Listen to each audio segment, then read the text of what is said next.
Bismillahirrahmanirrahim. Assalamualaikum warahmatullahi wabarakatuh. Alhamdulillah. Nahmaduhu wa nasta'inuhu wa nastaghfiruh. Wa na'udzu billahi min shururi anfusina wa sayyiati a'malina. May yahdihillahu fala mudilla lahu wa may yudlil fala hadiya lahu. Asyhadu an la ilaha illallah wahdahu la syarika lah. Wa asyhadu anna Muhammadan abduhu wa rasuluhu amma ba'd. Bapak Ibu hadirin hadirat jemaah salat zuhur yang semoga senantiasa dirahmati oleh Allah Azza wa Jalla. Di antara bentuk rahmat kasih sayang Allah Subhanahu wa taala kepada kita hamba-hambanya adalah Allah Subhanahu wa taala menjadikan musim-musim kebaikan untuk kita semua. Musim-musim ketaatan agar kita mendapatkan kebaikan yang melimpah darinya di musim-musim tersebut. Nah, sekarang ini saya, Bapak Ibu semua berada di musim-musim itu. Bahkan kita berada di hari-hari yang paling baik dari semua hari yang ada, yaitu 10 hari pertama bulan Dzulhijjah. Nabi SAW bersabda dalam hadis yang sahih diriwayatkan oleh Imam Bukhari dari hadisnya Abdullah bin Abbas radhiyallahu anhuma, kata Nabi, ma min ayyamin al-amalu salihu fiha ahabbu ila Allah min hadhihi al-ayyam. Tidak ada hari-hari di permukaan bumi ini di mana amal soleh pada hari-hari tersebut lebih dicintai dan lebih disukai oleh Allah Azza wa Jalla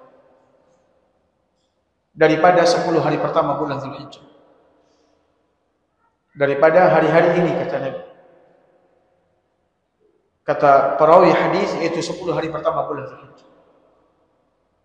Amal soleh di 10 hari pertama bulan Dzulhijjah ini lebih dicintai dan lebih disukai oleh Allah Azza wa Jalla. Ya, lebih dicintai dan lebih disukai oleh Allah Subhanahu wa ta'ala. Walaupun sebenarnya Allah Subhanahu wa ta'ala mencintai semua amal soleh. Bahkan amal soleh itu adalah amalan yang dicintai dan diridhai oleh Allah Azza wa Jalla. Namun ketika kita berada di 10 hari ini, maka amal soleh di 10 hari ini itu lebih dicintai dan lebih disukai oleh Allah Azza wa Jalla ketimbang di luar 10 hari ini. Lalu sahabat bertanya kepada Nabi SAW, qalu walal jihadu fi sabilillah. Mereka bertanya kepada Nabi SAW, apakah amal soleh di hari-hari itu tidak bisa dikejar kemuliaannya, ganjarannya dengan berjihad di jalan Allah Azza wa Jalla?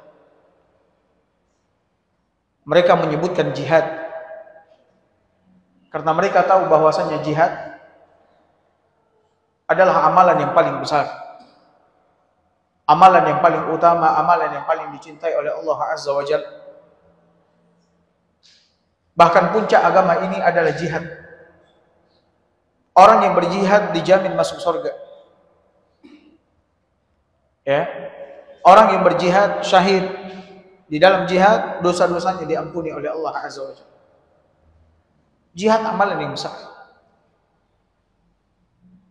Maka mereka bertanya kepada Nabi, walal jihadu fi sabilillah, tidakkah bisa amal soleh di hari-hari itu dikejar dengan jihad? Qala walal jihadu fi sabilillah. Maka Nabi pun menjawab, tidak juga dengan jihad di jalan Allah Azza wa Jalla. Bayangkan betapa besar dan mulianya nilai amal soleh di 10 hari ini. Wal jihadu fi sabilillah, tidak juga dengan jihad, kata Nabi SAW. Kecuali satu orang yang bisa mengejar keutamaan amal soleh di hari-hari ini.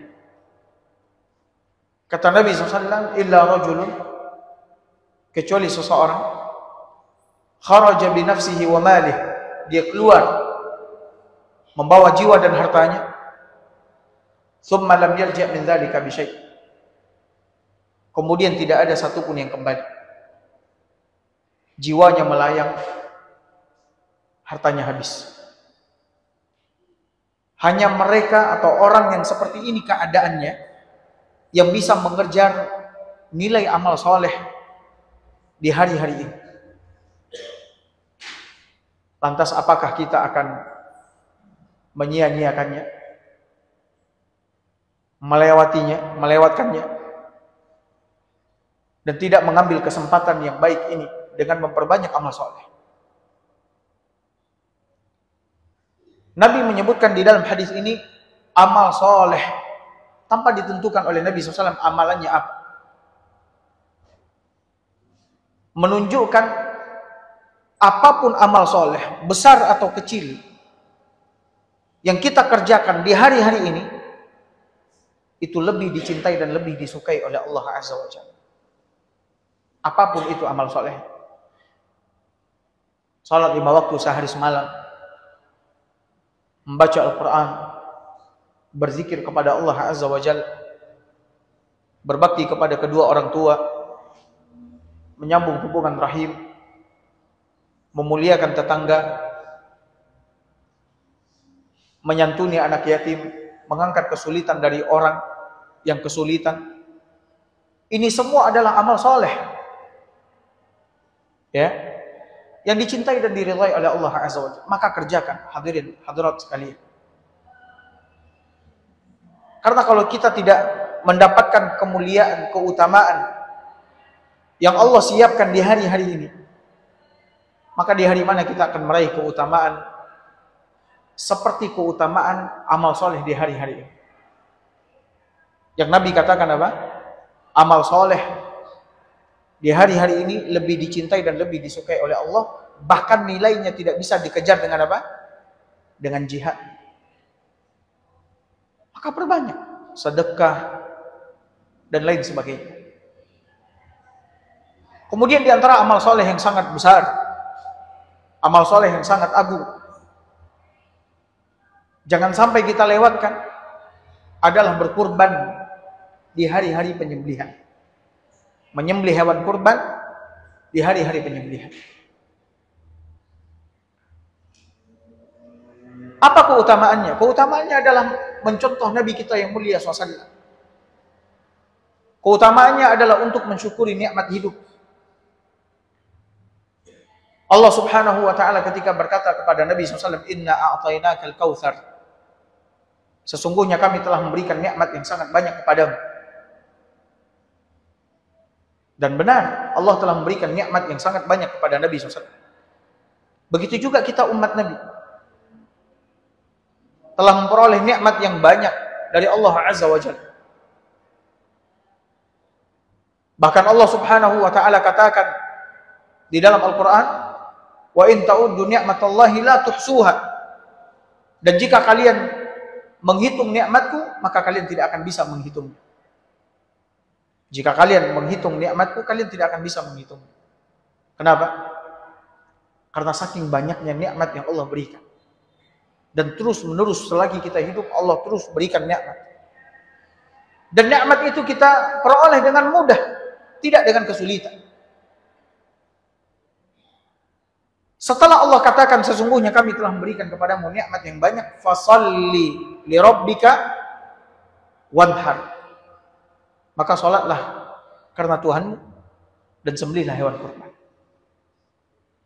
Mengerjakan salat, menyembelih hewan kurban, ya, merupakan cara untuk mensyukuri nikmat Allah Azza wa Jalla. Allah menyuruh kita untuk menyembelih 1 ekor kambing sebagai bentuk syukur kepadanya atas nikmat hidup yang telah Dia berikan, yang tidak bisa kita hitung nilainya berapa. Lalu kita merasa berat. Sementara untuk membeli barang-barang yang kita sukai, begitu ringan dan mudah bagi kita untuk mengeluarkan uang kita. lalu untuk menyembelih 1 ekor kambing atau masuk dalam urunan penyembelihan 1 ekor sapi dengan 7 peserta, 7 orang, kita merasa keberatan. Subhanallah. Sembelih hewan kurban. Nabi kita yang mulia sallallahu alaihi wasallam senantiasa menyembelih kurban setiap tahunnya sampai beliau meninggal dunia. Mulai sejak turunnya syariat penyembelihan hewan kurban itu, Nabi tidak pernah tidak berkurban. Beliau berkurban untuk dirinya, keluarganya, bahkan untuk umatnya. Ya, Nabi SAW berkurban. Bahkan dalam hadis yang sahih diriwayatkan oleh Imam Bukhari dan Muslim dari hadisnya Anas, Nabi mengatakan, Anas mengatakan, dhahan Nabi SAW bikabshaini amlahaini aqranain. Nabi SAW, kata Anas, menyembelih 2 ekor domba yang berwarna putih dan memiliki tanduk. Dalam riwayat yang lain, 2 ekor domba yang gemuk, yang besar. Fazabahahuma biyadihi. Nabi menyembelih keduanya dengan tangannya. Wasammallaha wa kabbar. Nabi menyebut nama Allah bismillah, kemudian beliau bertakbir, Allahu akbar. Beliau meletakkan kakinya di rusuk hewan tersebut, kemudian menyembelih. Ya, dan itu dilakukan oleh Nabi kita yang mulia SAW. Bahkan Nabi SAW pernah berkorban dengan 100 ekor unta. Bayangkan, 100 ekor unta yang Nabi sembelih beberapanya dengan tangannya, kemudian setelah itu Nabi wakilkan kepada beberapa orang sahabatnya seperti Ali dan lain-lain. Nabi sembelih beberapa dengan tangannya, kemudian setelah itu Nabi wakilkan kepadanya. 100 ekor unta. Maka sembelih hewan kurban. Terdapat ikhtilaf, perbedaan pendapat di kalangan para ulama mengenai hukum kurban iya. Jumhur, mayoritas ulama mengatakan kurban itu hukumnya sunnah muakkadah. Bahkan para sahabat Nabi SAW dengan sharih, dengan tegas mengatakan al-udhiyah sunnah. Kurban itu sunnah, sunnah muakkadah. Namun juga ada yang berpendapat bahwasanya kurban itu wajib seperti pendapatnya Imam Abu Hanifah. Dia mengatakan wajib. Lalu di antara para ulama ada yang menggabungkan 2 pendapat ini dengan mengatakan yang mampu untuk berkurban maka wajib baginya untuk berkurban. Tidak boleh dia tinggalkan.